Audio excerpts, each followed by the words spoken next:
What's new and exciting in your world? What does your T-shirt say? It says hail. So the old Michigan football coach, Jim Harbaugh, he used to wear khaki pants. And so here's Oh, the khaki pants. okay. So and Michigan's Hail to the Victors is the Michigan fight song. So yeah. Okay. Got it. All right. I thought it said hail, but it wasn't Yep. quite. Okay. Yep. Yep. Got it. So what's new and exciting in your world? Not much other Not much. than hey, it's summer and the body feels really good and things are going really well and I feel good and my foot is almost 100% recovered. Good to hear. Yay. So when you say it's almost 100% recovered, like what are your metrics for that? Is it because like obviously stress fractures are hard You know to what though? It turns out because I went to see my chiropractor, uh, my regular guy who's really good and really thorough, and he said he thought it was a sprain, not a stress fracture. yeah, So, um, yeah. yeah, yep. Yeah, But and stress fractures are really hard to figure out anyways. I mean, like, because you can't really see them, no, you know. You no. can, but like, it's really hard to. They're really hard to see. I had a one of the soccer players that I worked with. Um, he he had this just incredibly weird pain uh here, and it wound up being gosh, I can't remember now what the heck it's called. But basically, the post tib um, gets really gets really tight, and it winds up almost like pulling the top of this where it attaches on the bone off. Hmm. I can't I can't remember it for the life of me now. I and it, I saw it happen a couple times to soccer players. Um, but yeah, so like I was like, I don't know because I couldn't figure out what it was in the beginning. Like I don't know why he has all these symptoms. I don't know why he's feeling all this stuff. And I'm like, the problem is though is like, I mean, in my head it was like it it was kind of tentative development, right? And I mean, the best way to find out, in my opinion, the best way to find a stress fracture, anyways, is with a tuning fork and stick that tuning fork right on the thing. And if there's a fracture there, you're there's a high probability that you're going to know, right? Um, and so that's an old osteopath do. Yeah, that's an old osteopath Tyro trick as well, right? Okay. So because that the vibration, if you've ever had a broken bone, you don't like it moved at all, and then that vibration on it is basically like pouring lemon on an open cut. Uh huh. So anyways, so yeah, like with Taylor, I was like, I don't know. And I said, it kind of acts like a stress fracture, but it didn't wind up being a stress fracture. His post tib was just so tight. um so, anyways, yeah, I mean, but stress fractures are pretty tough to figure out. And then like they have variable times of healing as well because the in areas that you typically get stress fractures, the bone doesn't knit really well anyways because Okay. there's so much weight on it, whether it's in your back or whether it's in your foot. Those are pretty Right. common places where you have vertebrae and feet are pretty common places where you have stress fractures. Yeah. So yeah, Yeah. but well, I'm glad to hear it's coming around though, and I'm glad to hear that maybe the theory is that it was just a sprain. So Yeah. yeah, I agree. So. yeah, because those are like sprain is definitely a solvable problem. Yeah. Like yeah, yeah. Yeah. So cool. Well, today, as you saw in the in the announcement or whatever, we're going to talk a bit about shoulders. And we're going to talk about shoulders in kind of a broad context, and then we'll kind of like, narrow in. And I think the shoulder is such a complex joint. And there's so many ways that you can train the shoulder, right? Um, and unfortunately, most of us only have like 1 or 0 ways that we train the shoulder, right? If anybody trains the shoulder, I mean, like, here's going to be like the 3 most common ways you train the shoulder, right? You press above your head, maybe. You use some lateral flies, maybe.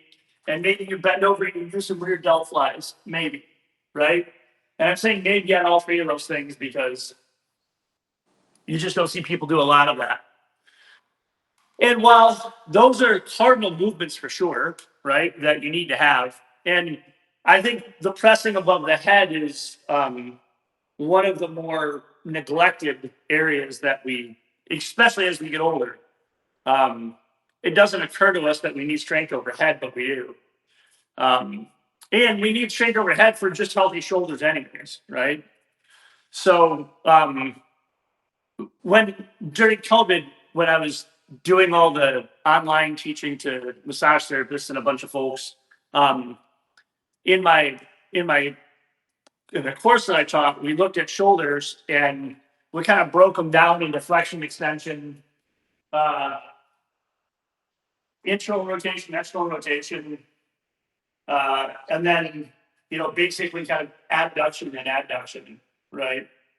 And kind of looking at how the shoulder was. I'm going to turn on the light because the light's a little weird. Hold on.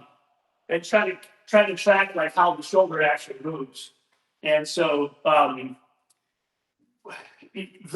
one of the things that I think we need music from your Apple Music library. One of the things I think we need to consider with the shoulder is hold on 1 second.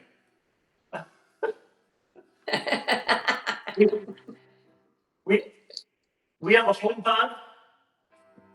Boy, Siri, stop.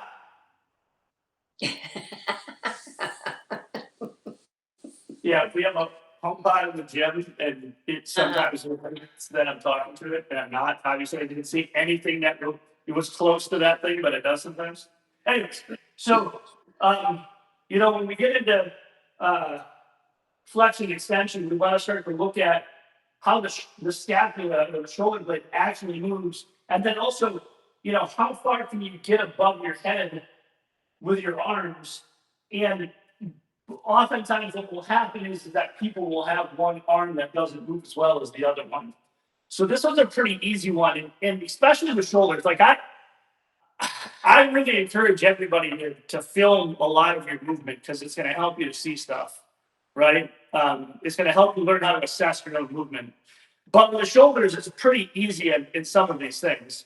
So, we get above our head, and when we're coming here, it's really just the arm bone kind of lifting up. But when we get past, kind of 90 here, and we start to get up closer to a 180 above our head, then what we should start to feel is we should start to feel that shoulder blade start to drop back. And that should happen, on both sides. Like this one here from my separation a couple of years ago, this one here, there was a while, for a while, like I couldn't get it to here, right? Like if I just kind of come up and see where it stops, you can see it still stops a little bit ahead of the other one. But I can get it up here if I make it go there. I don't have any pain, I just have restriction. So you want to make sure that your shoulders, they kind of do the same thing. If they don't, that's a really good place to start.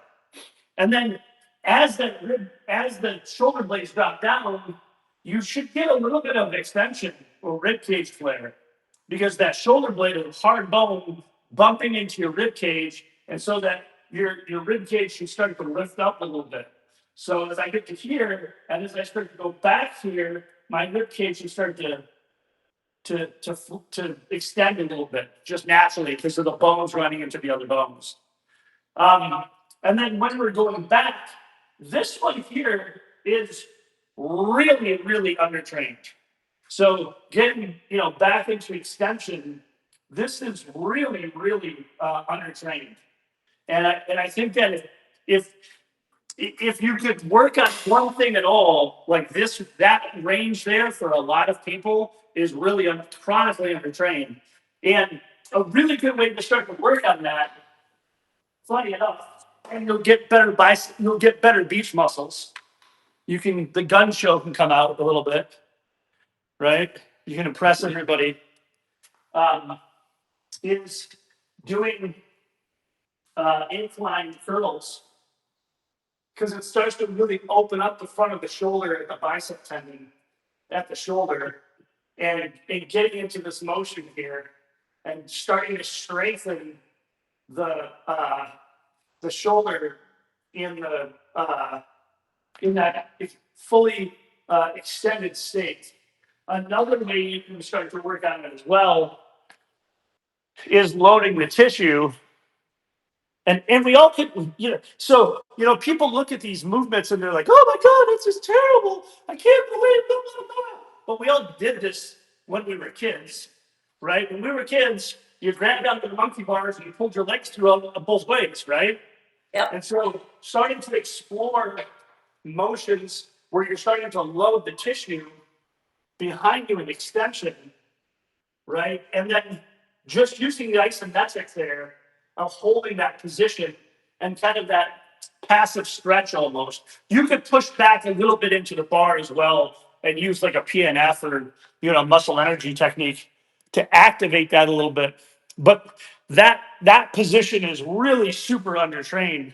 And I think a lot of people's kind of anterior shoulder pain comes from not getting into stretched positions into the shoulder. And so, and then you know, everybody does some variant of this in their, in programs where you're just here and you're, stretching or you're opening up the shoulder that way.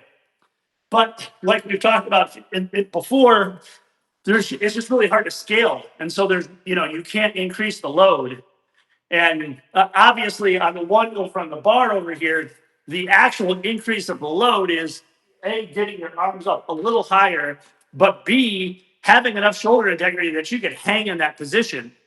And again, this is something we all did as kids, right? So, it's not that your shoulder can't do it, it's just that you haven't done it in 100,000 years, and the tissue isn't pliable and strong enough to accept that. And you could obviously do a variety of different ways of strengthening that as well. But I think those like that incline bench curl, and then like some hanging from that or some stretching from that, does a really nice job of opening up that tissue and kind of even like supersetting them together, because you stretch them first and then you strengthen it with the curl. And people are super surprised in that position. You can't curl very much because you're so exposed, right? And the joint is such a long range motion. So there's kind of my thoughts on flexion extension. In when we start to look at abduction, adduction, um, and we looked at that uh, in the mobility program. Here, thumbs on the wall, and then coming up and down, and kind of paying attention to where you get hitches. Like in the mobility program, I couldn't keep my thumbs on the wall. I worked a lot more on but if you'll notice, like I can't. Let's see. I have a hard time keeping my left elbow straight. So I still don't have full good extension there above my head. So that's a really good way to kind of look at your AB deduction, your adduction, AB deduction, and then internal external rotation. We've kind of covered a little bit, but the way I like to do internal external rotation is um, starting with your palms up and thinking about rotating your arm bone or your humerus or your upper arm bone where your bicep is, and rotating your biceps down and then rotating them back again because what happens a lot of times is people will just do this and they spin their forearm or their wrist. Oh yeah, I got great range of motion. Well, not really, right? Because you're just really moving your forearm.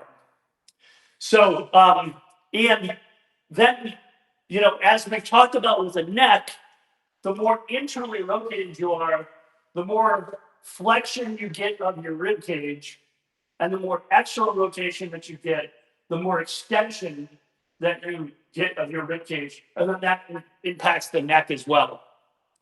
So, thoughts on any of that nonsense, Sonia?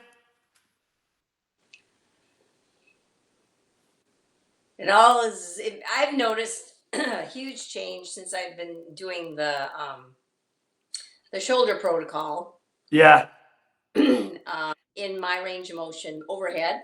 yeah, I mean, just phenomenal. And then with the rotator cuff, yeah, that it has just opened things up and strengthened at the yeah, same time. And yeah, I mean, and a lot of that opening is from the strength, right? yeah, So your resting position is no longer this because, and I'm over exaggerating, but a resting position is no longer this because the tissue is weak, right? It's now this because the tissue is strong and capable of supporting you. You know? exactly. Yep. Yeah, Yep. And that's what I'm feeling is that posturally, it's putting me in a better position. yeah. Yeah, the one other thing that I would add to that as well is some sort of shrug. Okay. Because we need a little bit of elevation with our shoulders, right? Yep. And like I know you and I have both been taught that the upper traps are they're the worst thing on the human body, right? Like all of these things, but in reality, you need strong traps. You need strong neck flexors. You need strong neck extensors, you know? So,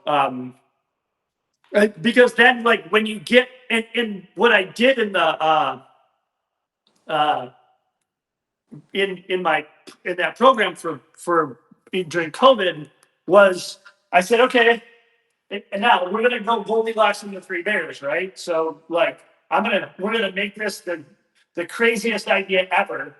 Internally rotate your arm and then try and bring it above your head. You're going to get nowhere, right? So now, depress your shoulders and try and bring your shoulders above your head. I mean, you're just going to get nowhere. Now, obviously, you get nowhere here as well, right? So if your shoulders are super elevated, you're going to get nowhere. And the reason for that is because the skeleton has no room, right? It just bumps into itself. So, yeah. So I think that those are, definitely important parts of understanding the anatomy and why it happens. That was the big, for me, what I was, and I've said this a million times, but that's what anatomy and motion did for me, right? It really helped me to understand basic open and closed chain mechanics, or when the joint is open, or when a joint is locked, or it's open and free, and why that is, and most of the time it's because the joint is running into, or the bone is running into another bone, you know or in some cases you're just too damn weak to do what the hell you want to do anyways, right? So you've got to change that, you know so, and then and I've said this a million times as well, like, I loved and love anatomy and motion. I love Gary's brain. I love the way that he looks at movement because it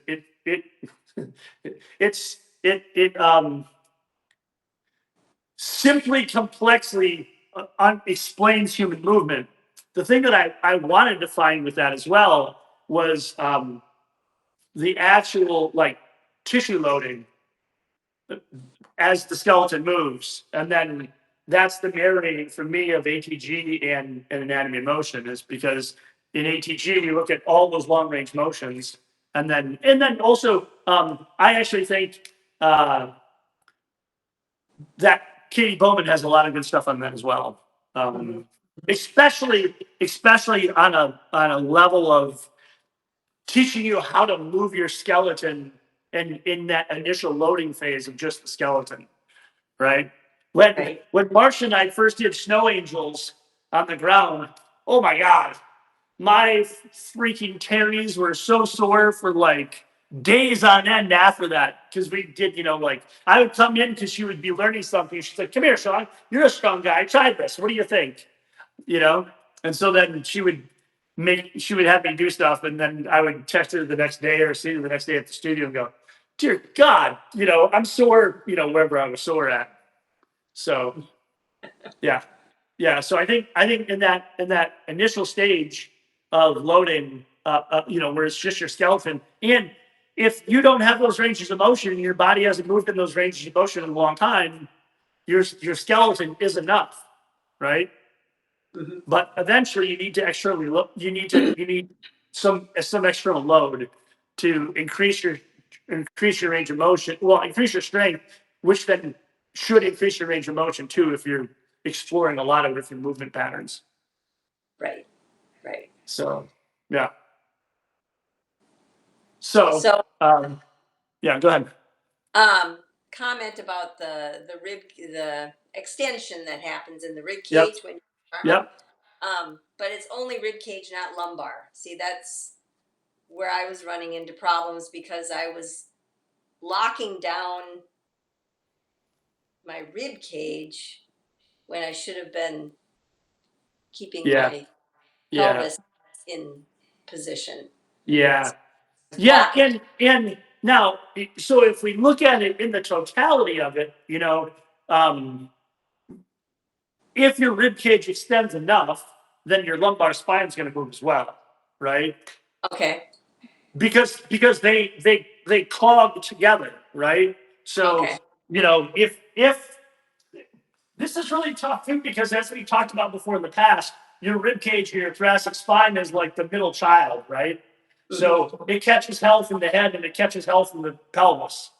And so, if I really internally rotate I'm going to get into some flexion of where my rib cage is going to drop in, and eventually I'll get some posterior tilting of my pelvis, right? And then if Right. I come out and I make that rib cage do its thing, eventually, as I start to get a little bit past here, and I get into big extension, now I'm going to get some extension of my lumbar spine, and I should get some anterior tilting of the pelvis as well.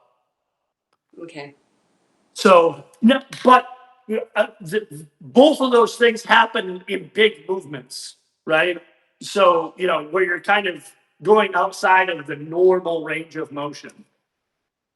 So, Okay. yeah. Okay.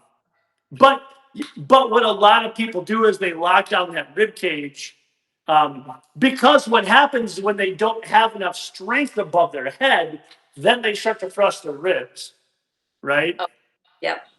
So and that goes back to just not training it, and I used to hate this statement because the CrossFitters would say it, and they would say something like strength cures or strength heals or something like that. I can't remember what it was. And I used to hate the statement. But now I actually think I think it's true actually. Particularly when you start to go into ranges of motion that that your body has become deconditioned in. So like for you, that external rotation, that like it's relative strength as well. When you first start out, you're not strong at all, and relative to everything else, you're not strong. However, if you're doing external rotation with 10 to 15 pounds, you're stronger than most of the people that in that range of motion, right? Because most people can't do external rotation with 10 or 15 pounds starting out. They got to start at 2 or 5 or whatever, right? At the gym where I do jiu-jitsu, they have like 2, 3 2, 3, and 5 pound and 7 or 8 pound dumbbells. And I was so thankful because like I think I originally started out at like 3 pounds, and then worked my way up to wherever I'm at now. But in the beginning, those little weights were super helpful, you know. They are. I mean, because I've got 2, 3, 5, 8, 10, 12. Yeah, So I'm using 8 now, and I'm doing like maybe 6 reps, nice. if that, and just because, yeah, there's gotta. Well, we go to that gas tank again, right? That gas gauge, you're full or empty, or quarter, half, and 3/4. And in the beginning, you're either full or empty, right? And then Yeah. eventually, as you go along, you can develop. But yeah, that range of motion, when you run out of gas, it's empty. You got to go get the gas can out of the back of the car and go walk to the gas station because there's no reserve on hand. Mm-mm. No. Yeah. Yeah. 8 pounds is pretty good though, Sonia. 8 pounds is pretty good. Okay. Good. Yeah, seriously. Because yeah, 8 pounds is pretty good. Okay. Like if you could get to 10 and 12 pounds, Yeah. you'd be it's pretty damn impressive, Okay. That's a Yeah. goal. Seriously. And I mean, in reality, you're not super far off, I mean, you are, but you aren't, you know? So, but also what I found is like, and I see this in Melissa, the bonus of my wife doing a lot of the same crazy stuff that I do is I can look at the difference in her body as, it's kind of hard for me to see the differences in my body, right? Except for sometimes when I see pictures. But I can see the difference at her shoulders where she didn't have like a rear delt or anything like that at all. And between the power raise and the external rotation, and then like face pulls and some of those other things, like now she has posterior delts that are well developed now, Mm-hmm. So yeah, but you want, the tough part about that as well is you want that muscle around there, you want that armor, um, you know, to protect the shoulders. But when we don't train those ranges of motion, and there's a new one that I'm playing around with right now. That's for your teres. That's tearing, uh, meaning it's hard as hell. Um, I'll just grab like this 2 pound. Oh, this is a 2.5 pound guy here. It'll give me. I was messing around with it the other day. So you're here, and you're trying to get as much external rotation as you can, and it comes above your head. And then as you come out of here, you're still trying to keep that external rotation, and your elbow comes back to your side. And this is, oh my gosh, so crampy because again, and that's 2.5 pounds, right? Like it's not like it's super heavy. Could I pick up this 10 pound dumbbell? Sure, I'm probably sure I could. Would it do the same for me at the moment? No, because it would just blow through any neural connectivity that I have. But again, when do you do that? When do you do that range of motion? You just don't do that type of range of motion. Um, so I've been playing around with that one a little bit. I did it a bunch. I did it some on Saturday or Sunday, and I woke up the next day and I was like, oh my gosh, yeah, I guess that works some, huh? That's a little sore, you know. So yeah, it's but to me, and there's not a lot of people that are Captain Weirdos like you or I, right? To me, like I these things are endlessly fascinating to me to start to explore these ranges of motion in my body, and then start to load them and see what happens, see what the the net effect is of it, and then improve the way my body feels. So Right. yeah, Yep. yeah. So yeah, so there's the shoulder today. Kind of breaking down movement for the shoulder and kind of how it functions and some general ideas of how the shoulder moves, what should happen, if I could use the word should, when you're doing certain things, and things to possibly start to look at improving upon as well.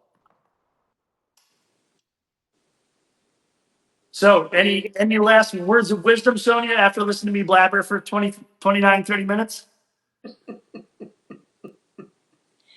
No, I did have one question with the rotator cuff exercise. If I'm starting to feel it in my elbow or my wrist, does that mean that's where I'm moving from instead of my shoulder? Yeah. Yeah. So, couple points that I try to work on with this.